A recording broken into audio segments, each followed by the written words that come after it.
হামলা পাল্টা হামলার পর যখন হিসেব মেলাবার পালা, তখন ভারত আবিষ্কার করে যে ড্রোনগুলো দিয়ে পাকিস্তান ভারতে ভয়াবহ হামলা চালিয়েছে সেগুলো এরদোয়ানের দেশ অর্থাৎ তুরস্কের তৈরি। প্রকাশ্যে আসে তুরস্ক পাকিস্তানকে সরাসরি অস্ত্র ও ড্রোন সরবরাহ করে সহায়তা করেছে এমন চাঞ্চল্যকর তথ্য।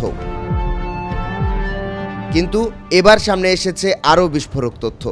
ভারতের প্রভাবশালী সংবাদ মাধ্যম ইন্ডিয়া টুডে বলছে, তুরস্ক শুধু অস্ত্র ও ড্রোন দিয়েই পাকিস্তানকে সাহায্য করেনি, বরং তুরস্কের সেনারা পাকিস্তানের হয়ে নেমে পড়েছে সরাসরি যুদ্ধের ময়দানে।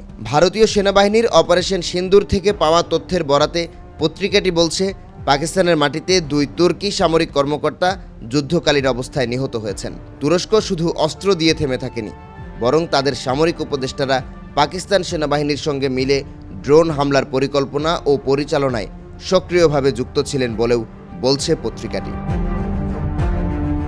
ভারতীয় সেনা সূত্রের বরাতে ইন্ডিয়া টুডে বলছে, তুরস্ক পাকিস্তানকে যে 2টি অত্যাধুনিক ড্রোন দিয়েছে সেগুলো হলো বাইরাক্তার TB2 এবং ইহা।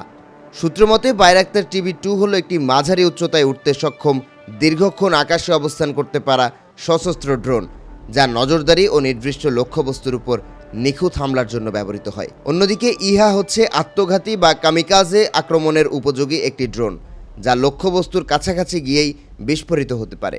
ভারতীয় সেনা সূত্র বলছে, চলতি মে মাসের 7 ও 8 তারিখের মাঝরাতে পাকিস্তান প্রায় 300 থেকে 400টি ড্রোন ভারতের বিভিন্ন সামরিক স্থাপনার উপর হামলার উদ্দেশ্যে পাঠায়। লক্ষ্য ছিল লেহ থেকে শুরু করে স্যার ক্রিক পর্যন্ত বিস্তৃত 36টি সামরিক স্থান।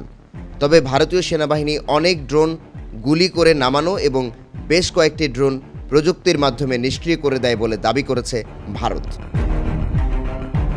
ভারতীয় সেনাবাহিনীর মুখপাত্র কর্নেল সোফিয়া কোরেশি জানান, ধ্বংসপ্রাপ্ত ড্রোনগুলোর ফরেন্সিক বিশ্লেষণে দেখা গেছে এগুলো তুরস্কের তৈরি আসিসগার্ড সাঙ্গার মডেলের ড্রোন। এই সাঙ্গার ড্রোনগুলো পাকিস্তান ব্যবহার করেছে ভারতের সামরিক ঘাঁটিগুলোর উপর নজরদারি ও ক্ষেপণাস্ত্র হামলার জন্য। এদিকে এ ঘটনা প্রকাশ হওয়ার পরপরই মোদী সরকার কড়া অবস্থান নেয়। তুরস্কের রাষ্ট্রীয় সংবাদ মাধ্যম TRT ওয়ার্ল্ডের এক্স অ্যাকাউন্ট ব্লক করে দেওয়া হয়।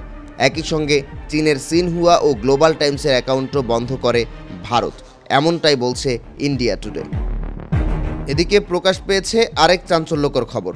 বিশ্লেষকদের বরাত দিয়ে পত্রিকাটি বলছে, কোভিড পরবর্তী সময়ে ভারত থেকে যেসব শিল্পপণ্য তুরস্কে রপ্তানি হয়েছে, যেমন অ্যালুমিনিয়াম, মোটরযানের যন্ত্রাংশ, বৈদ্যুতিক সরঞ্জাম ও টেলিকম যন্ত্রাদি, সেগুলো দিয়েই তুরস্ক তাদের ড্রোন উৎপাদনের ক্ষমতা কয়েক গুণ বাড়িয়েছে। সেই প্রযুক্তি আজ ভারতের বিরুদ্ধে ব্যবহৃত হচ্ছে।